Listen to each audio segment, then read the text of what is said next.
description ko guys, no. Paki-check na lang. Ano to kung halimbawa naghahanap ka ng laundry shop sa isang lugar, so pwedeng makatulong sa iyo to. Hindi mo na kailangan magtanong-tanong kasi ibibigay niya na sa iyo yung mga available na laundry shop diyan sa area mo.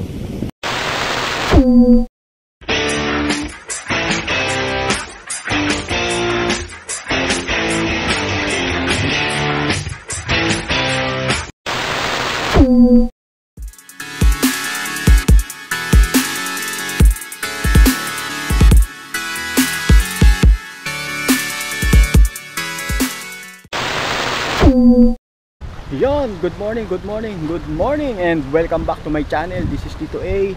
Let's go fishing. Yan guys, so andito ulit ako sa Baseco. Yon, so time check natin guys, no.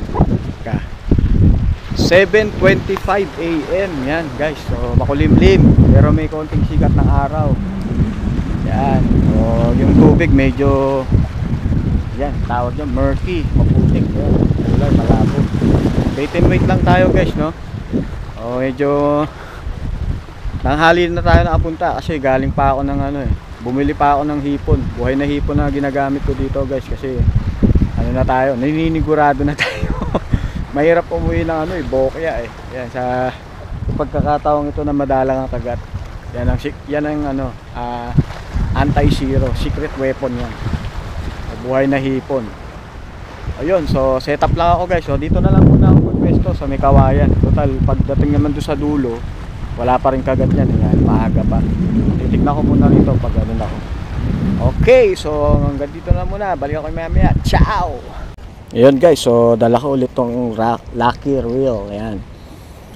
Medyo maaraw-araw na. So subukan ko guys, no, magmono. So nakakarga ako ng 16 to 17 pounds to kasi 8 kilos ganun. Yan, 8 kilos na Daiwa Jastron. So, sobrang tagal na sa akin ito, ngayon ko lang ulit magagamit. So subukan kong gamitin siya sa bait and weight. Yan, so i-adapt ko yung mga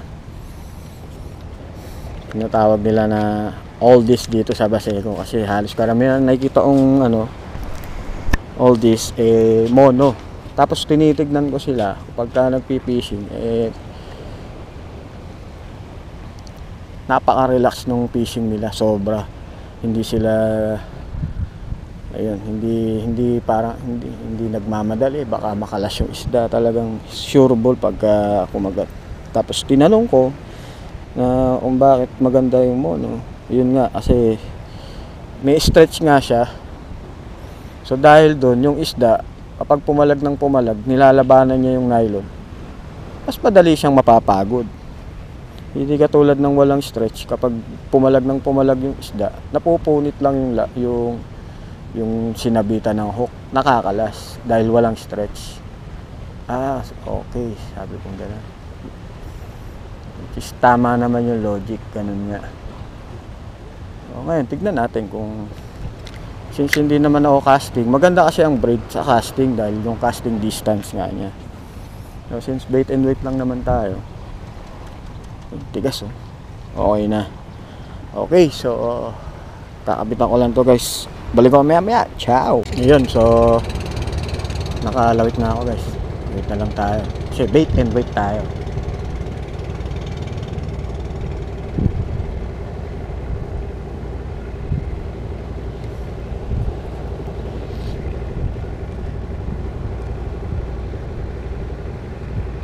Talaga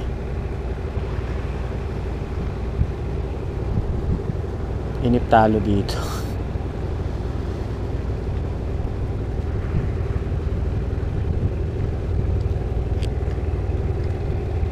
Wala pa? Lalapagpul pa lang. Putat, tinarantado ako dyan na magtatawag ng punta ko. Bakit? Ayun, so lumipat ako dito guys sa dulo. May naninisid pala doon sa may gilid, di ko nakita. Yan. Dulas.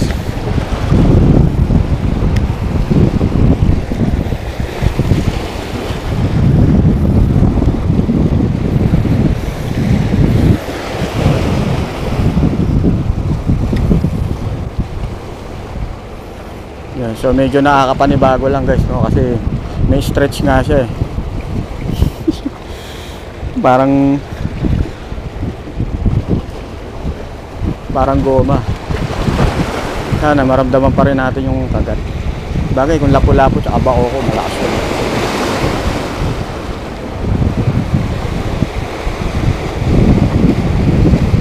Ramdam talaga strike niya. Medyo mataas ang tubo.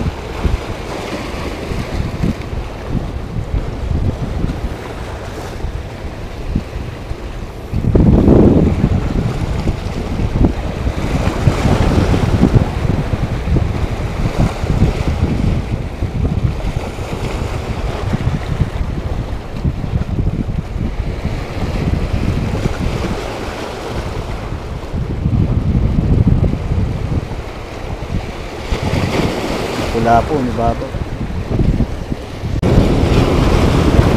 Medyo nakakapanibago lang talaga guys, sobra.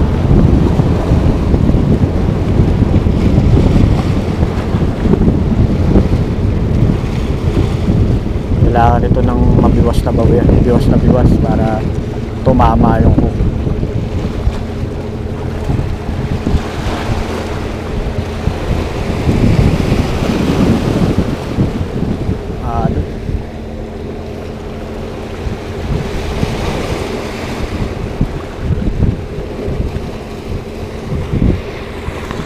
So pumukul ako dito sa kabila.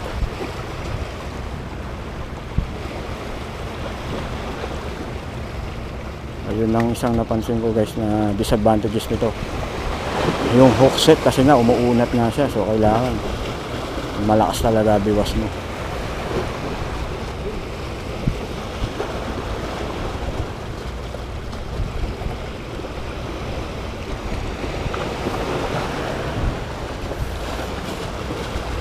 Buhay na hipon rin dala nyo, tay.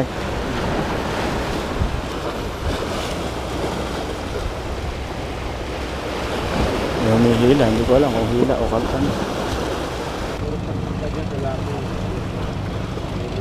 So, hindi ko maramdaman yung kagat guys, kung hinihila ba talaga o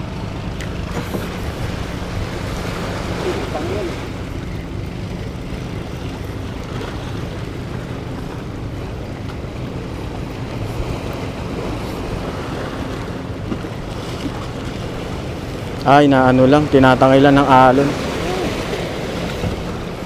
Mararamdaman pa naman yung kagat nito eh, no, kahit ano.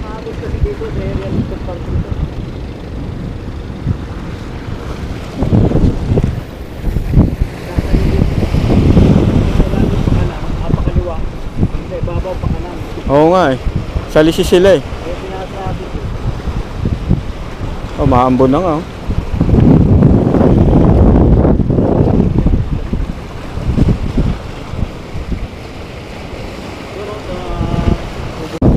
So may paramdam na sa ating kagat.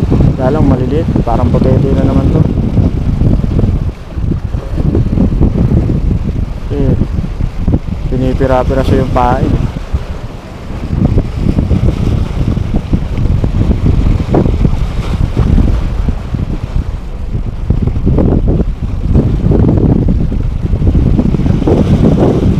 Ramdam naman. Ayun guys, so first catch natin. Lapu-lapu, good size. So walang video, naglolo ko na tong GoPro ko, ayaw nang mag-open. O yan, fish, pukul pa tayo para makadali. Medyo naninibago ako sa mono dahil may stretch siya, pero magagamay ko rin to. Okay, so guys, balik ako mamaya. Ciao guys. Oh, aircraft carrier guys. Oh, lucky oh. Woy, aircraft carrier Japan. Japan ba?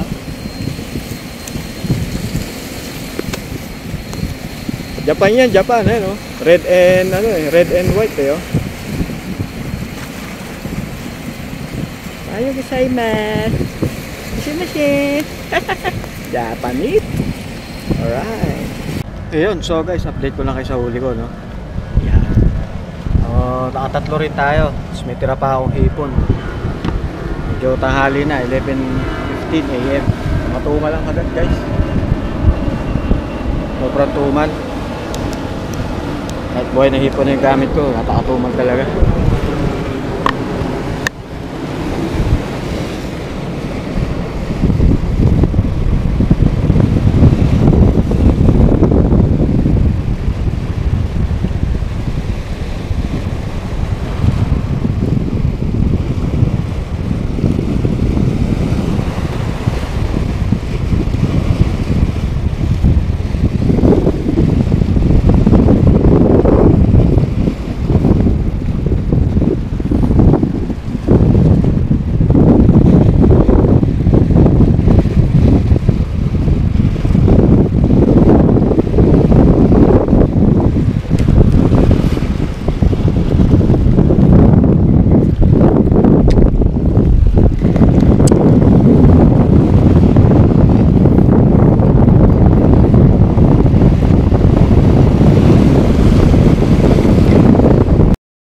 O yun guys, no, update ko lang kayo sa huli ko.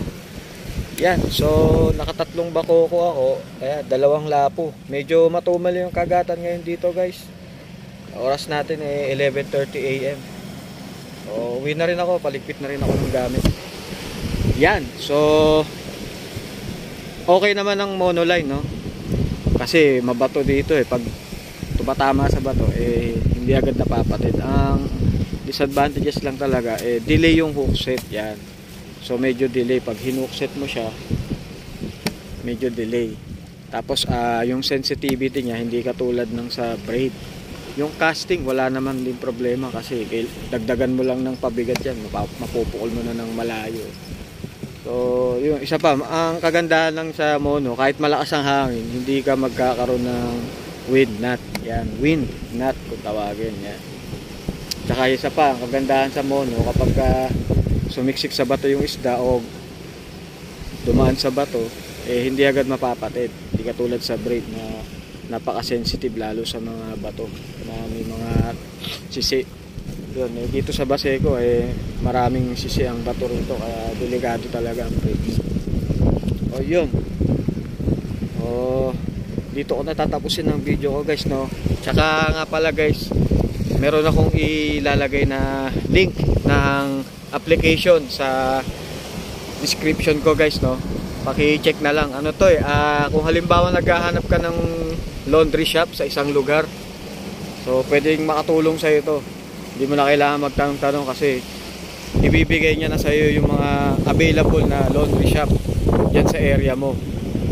Okay, so na-download ko na to sa cellphone ko, tinesting ko at sinubukan ko, okay naman siya, gumagana. O yun, so hanggang dito na lang guys, no. Maraming salamat sa inyo. God bless. Ciao.